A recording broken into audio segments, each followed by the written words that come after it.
ওই যে দেখেন আব্দুর রহমানের সন্তানরা ওরা কান্না করতেছে, বাবার বিরহ বেদনা সহ্য করতে পারে না হুজুর।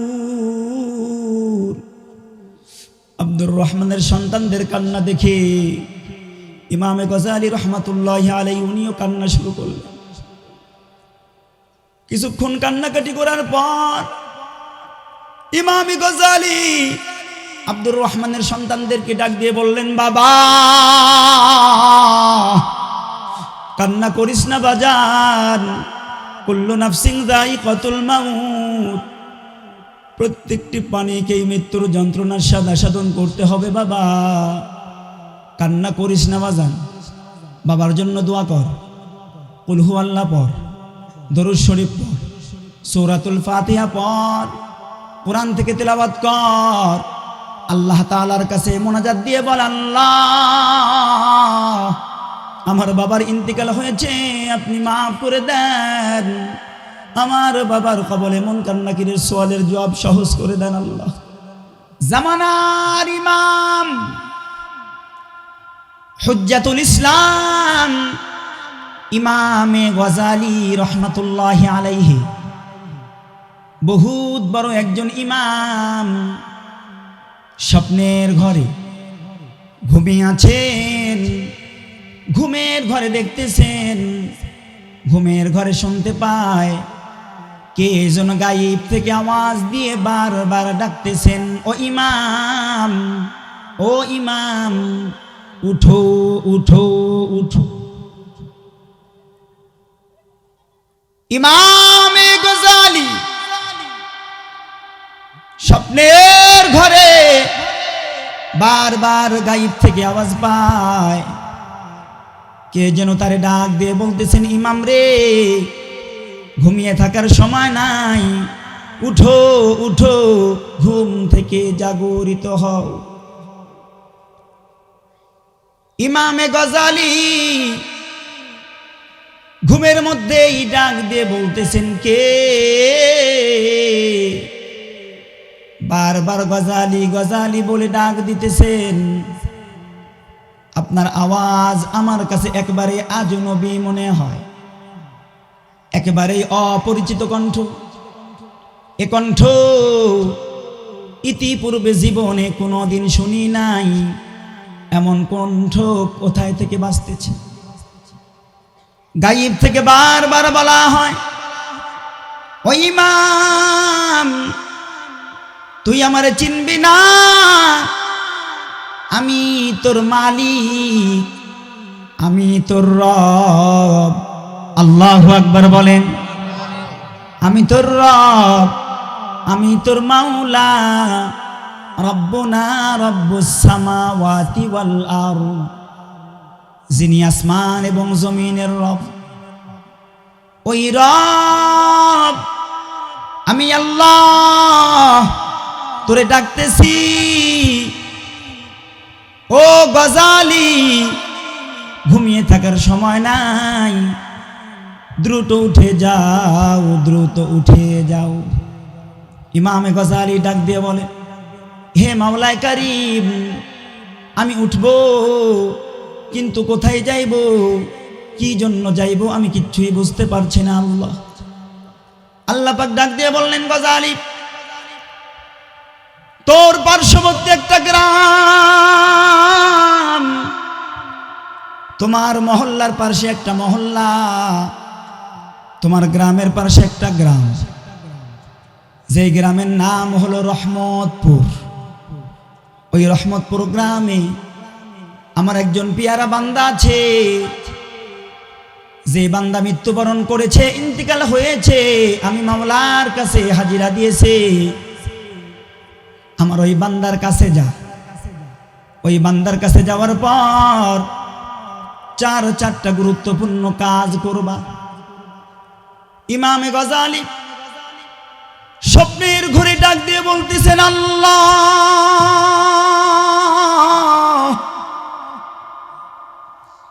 আমার গ্রামের পাশে একটা গ্রাম, যেই গ্রামের নাম হলো রহমতপুর, ওই রহমতপুর গ্রামে আপনার একজন পেয়ারা বান্দা আছে, যেই বান্দারে আপনি খুব মহব্বত করেন, খুব পিয়ার করেন, খুব ভালোবাসেন।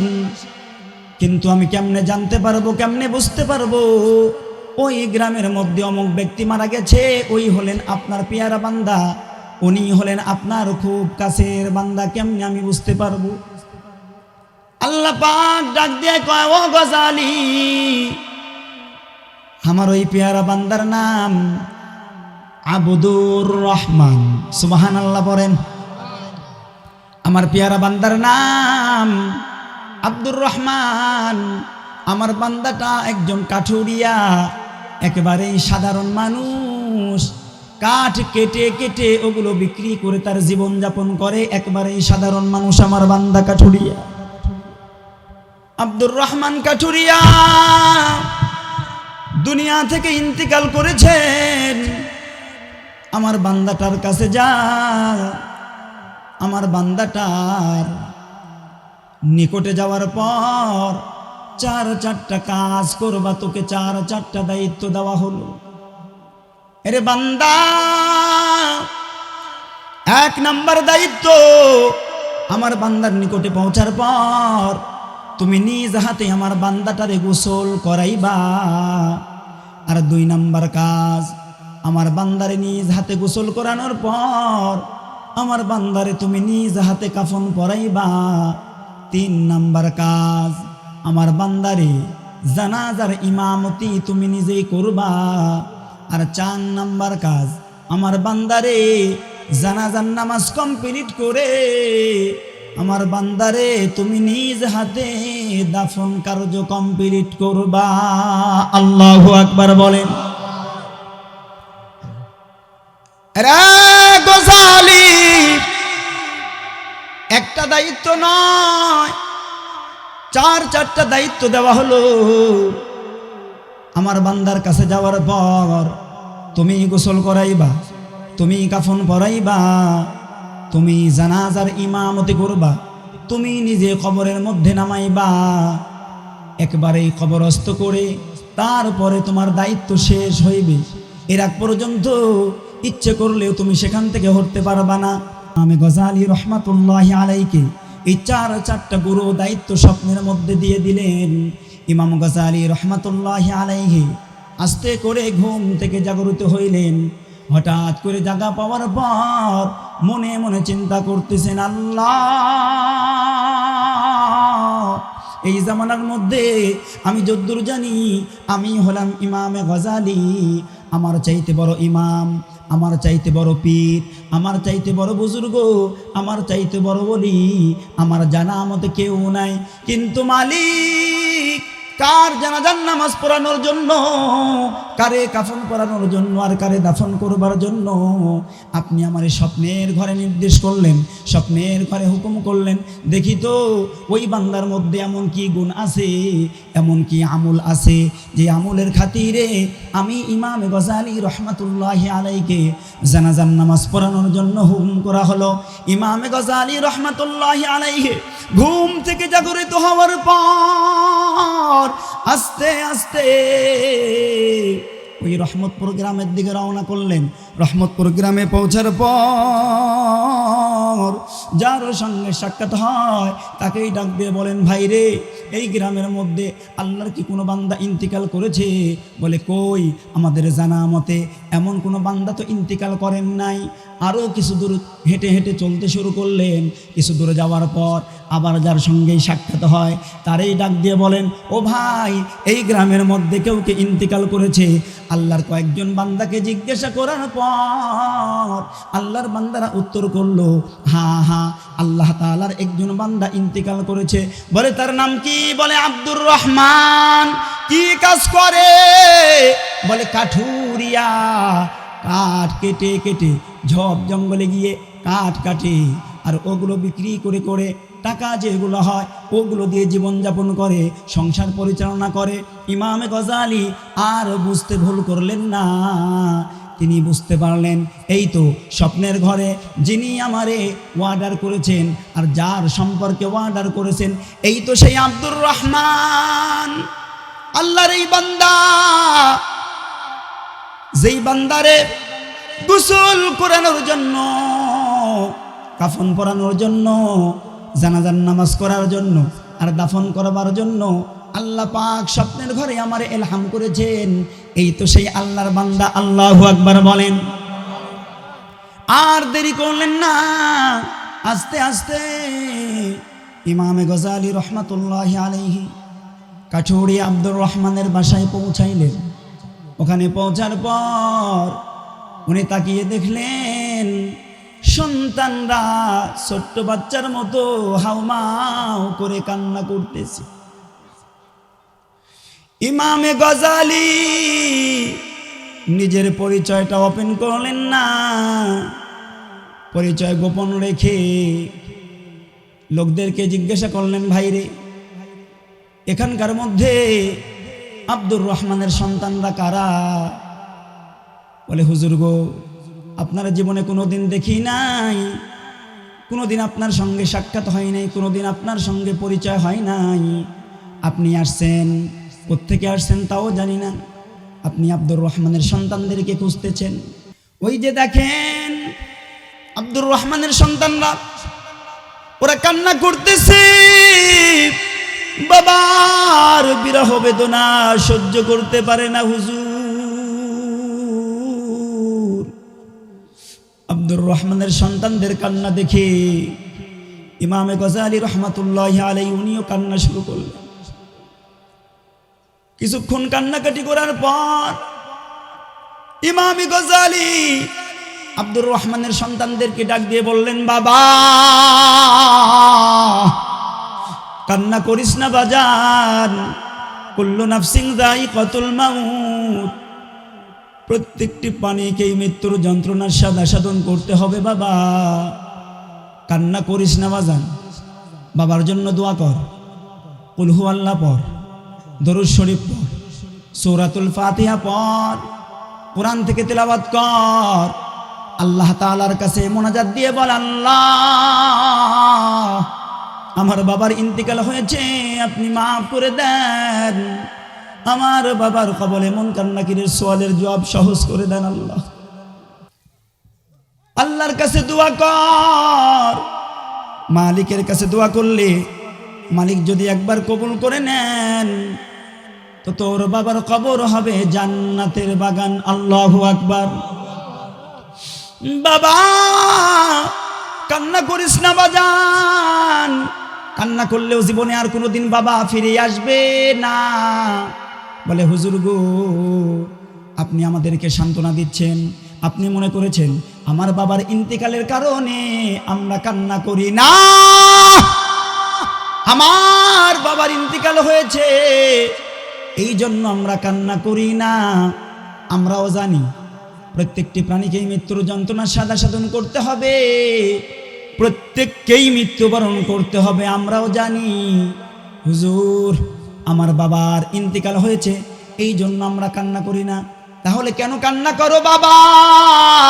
বলে, হুজুর দীর্ঘক্ষণ পর্যন্ত বাবার লাশ নিয়া আমরা অপেক্ষা করতেছি, আমরা কান্না করেই যাইতেছি, আমাদের কান্নার কারণ অন্য কিছু আছে হুজুর। বাবা যে মারা গেছেন এই জন্য কান্না করি না, কান্না করি এই যে দেখেন বাবার ইন্তিকালের পর বাবার লাশটা ঘন্টার পর ঘন্টা পড়ে আছে, আমরা কিচ্ছু করতে পারছি না। হুজুর গো, কেমনে বাবাকে গোসল করাইবো? গোসল করানোর সুন্নাত তরিকা আমরা জানি না।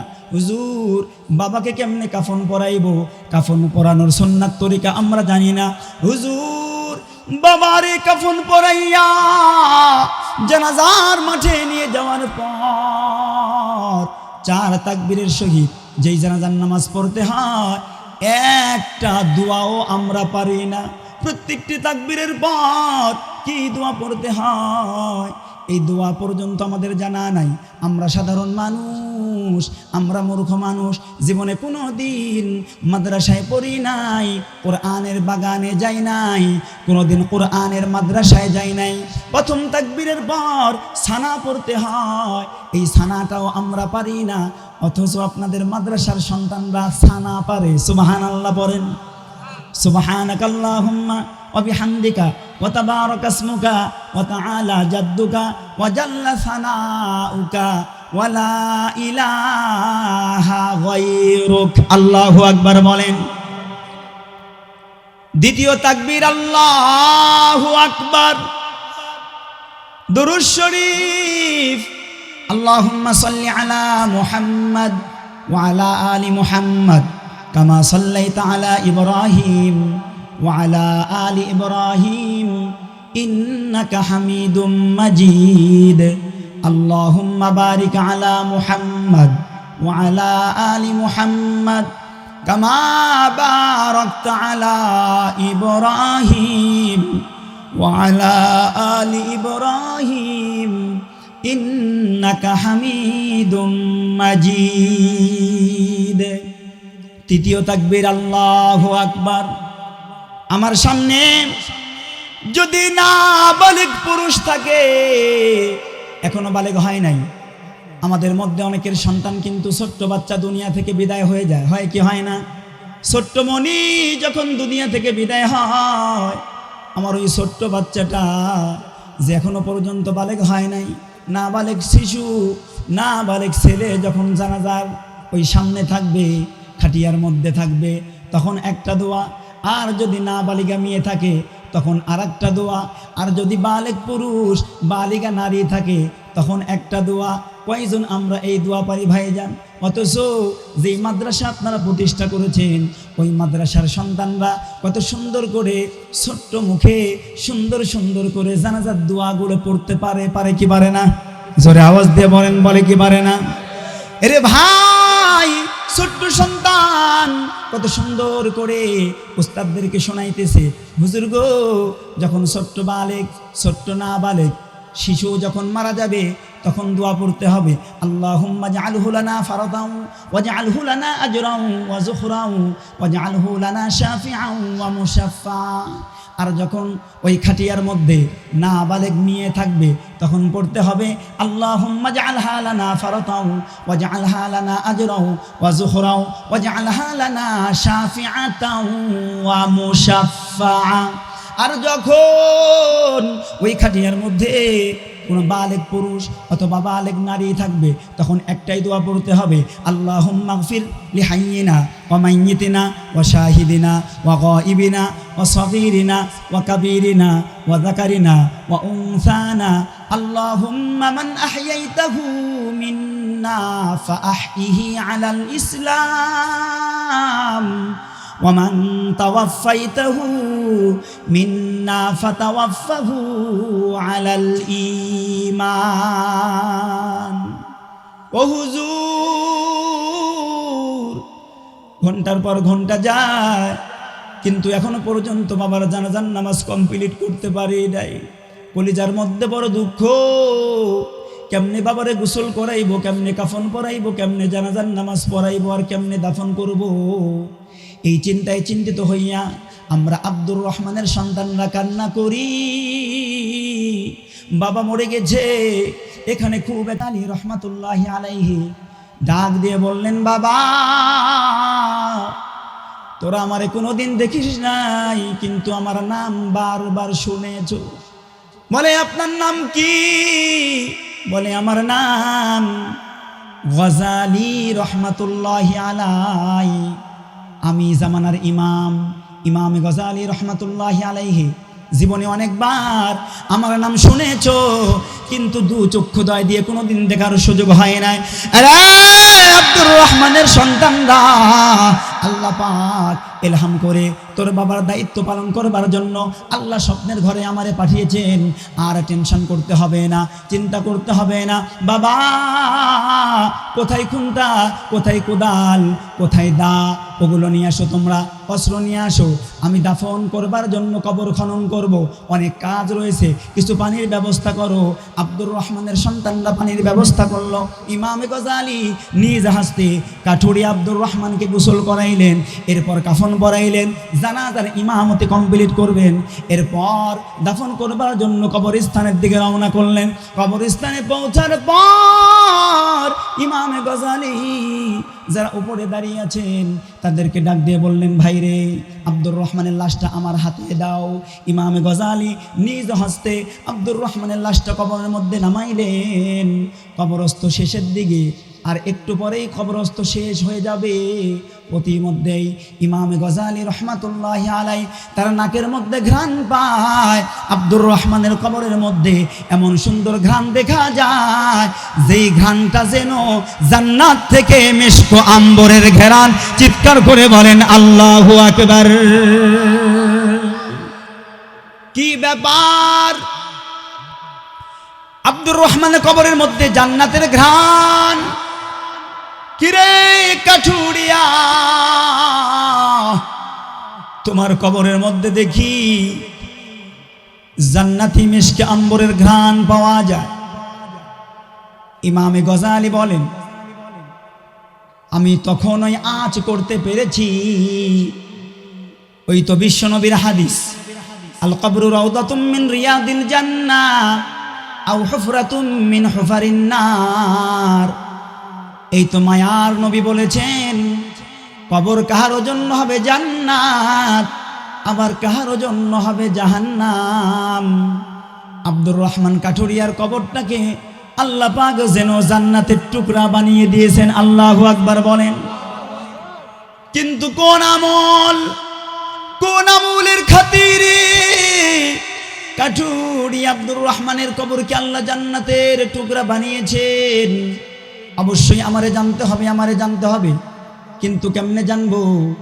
ইমামে গজালি রহমাতুল্লাহি আলাইহি বলেন, দাফন কার্য কমপ্লিট করে আমি সরাসরি আব্দুর রহমানের বাসায় চলে আসলাম। তার সন্তানদেরকে ডাক দিয়ে বললাম, বাবা আয় সোনার মানিক, আয় সোনার রতন, আয় আমার কাছে আয়। আব্দুর রহমানের সন্তানরা আসলো। আমি ডাক দিয়ে বললাম, বাবা তোমার আব্বা জান দুনিয়াতে এমন কি আমল করতেন যে আমলের খাতিরে তোমার বাবার কবর কি আল্লাহ জান্নাতের বাগান বানিয়েছেন? আল্লাহু আকবার বলেন। বাবা বলো কোন আমলের খাতিরে আল্লাহ তোমার বাবার কবরকে জান্নাতের বাগান বানিয়েছেন? আব্দুর রহমানের সন্তানরা ডাক দিয়ে বললেন, হুজুর সত্য বলতে কি আমরা কেউ বলতে পারবো না আমার বাবা দুনিয়াতে কি আমল করতেন আর কোন আমলের খাতিরে আল্লাহ পাক আমার বাবার কবরে আযাব মাফ করে দিয়েছেন। কিন্তু হুজুর আপনি যদি এই সম্পর্কে কিছু জানতে চান তাহলে আমাদের আম্মা জান এখনো পর্যন্ত দুনিয়াতে জীবিত আছে। আমার আম্মা জানকে জিজ্ঞাসা করলে হয়তো বা আমার বাবা সম্পর্কে কিচ্ছু বলতে পারবে, কিন্তু আমাদেরকে বলে লাভ নাই। আমার বাবা একজন সাধারণ মানুষ, আমার বাবাকে আল্লাহ কোন আমলের বিনিময়ে মাফ করেছেন আমরা বলতে পারবো না। হুজুর আমার মাকে জিজ্ঞাসা করে, কাঠুরিয়া আব্দুর রহমান একজন সাধারণ মানুষ, কোনো হাফেজ না, কোনো আলেম না, কোনো মুফতি না, সাধারণ একজন মানুষের কবরের আযাব আল্লাহ কোন আমলের বিনিময় মাফ করলেন? আমাকে অবশ্যই জানতে হবে। ইমামে গজালি আব্দুর রহমানের স্ত্রীকে ডাক দিয়ে বললেন, বোন রে, ফাসআলুহুন্না মিন ওয়ারাই হিজাব।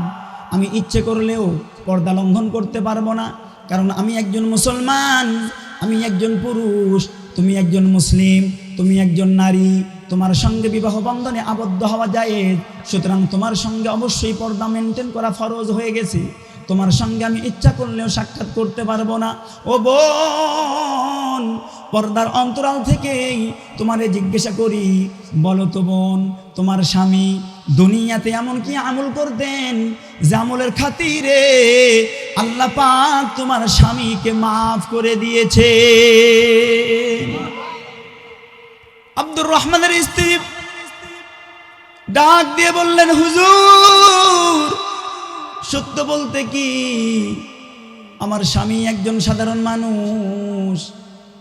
দুনিয়াতে আমি যদ্দূর দেখেছি সে জঙ্গলে গিয়ে কাঠ কাটতেন, কাঠগুলো বাজারে উঠাইয়া বিক্রি করে ও টাকা দিয়ে সংসার পরিচালনা করতেন।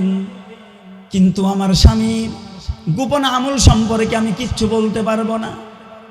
তবে ইমাম, আমার স্বামীকে জীবদ্দশায় দুইটা গুরুত্বপূর্ণ আমল করতে দেখেছি, যে আমলগুলো কন্টিনিউ করতেন, নিয়মতান্ত্রিকভাবে করতেন, নিয়মিত করতেন। জীবনে কোনো দিন এই দুইটা আমল তিনি জীবদ্দশায় বর্জন করেন না। ইমামে গজালি ডাক দিয়ে বললেন, বোন রে, ওই দুইটা আমল কোন আমল? যে আমলটা তোমার স্বামী কন্টিনিউ করতেন। বলে, হুজুর, আমার স্বামী 1 নাম্বার আমল করতেন, জীবনে কোনো দিন 5 ওয়াক্ত নামাজ কাজা করেন নাই, ওয়াক্ত মতো ঠিক টাইমেই আদায় করেছেন। চিৎকার করে বলেন আল্লাহু আকবার, লা ইলাহা। দুইটা আমল আমার স্বামী নিয়মতান্ত্রিক করতেন। আমি যদ্দূর দেখেছি আমার স্বামীকে, এই দুইটা আমল কোনো দিন তিনি ছাড়েন নাই, কোনো দিন ছেড়ে দেয় নাই। যেখানেই থাকুক, যেই হালতেই থাকুক, যে অবস্থায় থাকুক, আমার স্বামী একজন কাঠুরিয়া ছিলেন। এই কাঠ কাটা মানুষটাকে আমি দেখেছি, দুইটা আমল তিনি রীতিমতো করতেন। তার মধ্যে একটা হলো 5 ওয়াক্ত নামাজ ওয়াক্ত মতো তিনি আদায় করতেন। সুবহানাল্লাহ পড়েন। 5 ওয়াক্ত নামাজ ওয়াক্ত মতো আদায় করা আমলটা ছোট না বড়? জোরে বলেন। আছে আমাদের মধ্যে ভাইজান? সব থেকে বেশি আমাদের ত্রুটি হলো 5 ওয়াক্ত নামাজ। 5 ওয়াক্ত নামাজ আমরা জামাতের সহিত ওয়াক্ত মতো আদায় করতে অধিকাংশ মানুষই আমরা পারি না। 2-1 জন যাই 5 ওয়াক্ত নামাজ পড়ি, তা আবার মাঝে মাঝে কাজা হয়ে যায়। হয় কি হয় না? অথচ আল্লাহ তাআলা কোরআনে ডাক দিয়ে বললেন, বান্দারে, যাবতীয় সংকটের প্রতিকার হলো সবর ও সালাত। সুবহানাল্লাহ পড়েন। এমন 2টা আমল আছে, পর্দার অন্তরালে মা বোনদেরকে বলছি, মা, এমন 2টা আমল আছে, যেই 2টা আমল যদি আপনারা ভিতরে লালন করতে পারেন আর পালন করতে পারেন, আল্লাহ পাক ইহকালীন এবং পরকালীন সকল বিপদ থেকে আল্লাহ আপনাদেরকে হেফাজত করবেন। বলেন আমিন। এই 2টা আমলের মধ্যে একটা হলো সবর আর একটা হলো সালাত। সবর মানে ধৈর্য। সবর মানে কি? ধৈর্য। যে কোনো বিপদে, যে কোনো ইমতিহানে, যে কোনো পরীক্ষায় প্রথমত আমাদেরকে ধৈর্য ধারণ করতে হবে। অধৈর্য হলে হবে না, বিচলিত হইলে হবে না, অস্থির হইলে হবে না। আমাদের ভিতরে স্থিরতা নিয়ে আসতে হবে। পূর্ণ তাওয়াক্কুল, আস্থা ভরসা আল্লাহর প্রতি করতে হবে, ধৈর্য ধারণ করতে হবে। ধৈর্যের বহুত বড় মর্যাদা, বহুত ফল।